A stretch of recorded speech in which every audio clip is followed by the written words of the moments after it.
Katarakta nədir? Katarakta göz billurunun şəffaflığını itirdiyi bir göz xəstəliyidir və bu görmə itiliyinin azalmasına səbəb olur. Bu proses tədricən baş verə bilər və həm yaxın, həm də uzaq görməni pisləşdirir. Kataraktalar ən çox yaşla bağlı inkişaf edir, lakin travma, bəzi dərmanların uzun müddətli istifadəsi və ya şəkərli diabet kimi sistemik xəstəliklər nəticəsində də yarana bilər. Cərrahiyyə mərhələləri kataraktanın müalicəsi üçün müasir cərrahi üsuldur və bir neçə mərhələdə həyata keçirilir. Anesteziya. İlk olaraq yerli anesteziya tətbiq edilir. Bu, qeydici göz damcıları və ya konjunktiva altında ineksiya formasında ola bilər. Kəsiklər. Billura daxil olmaq üçün buynuz qişada kiçik kəsiklər edilir.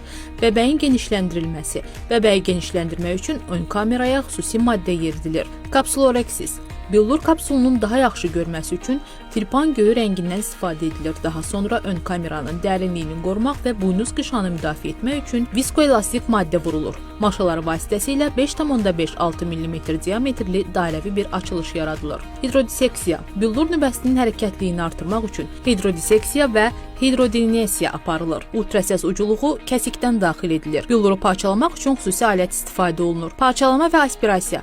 Billur hissələrə bölünür və ultrasəs enerjisi ilə emulyasiya halına gətirilərək sorulur.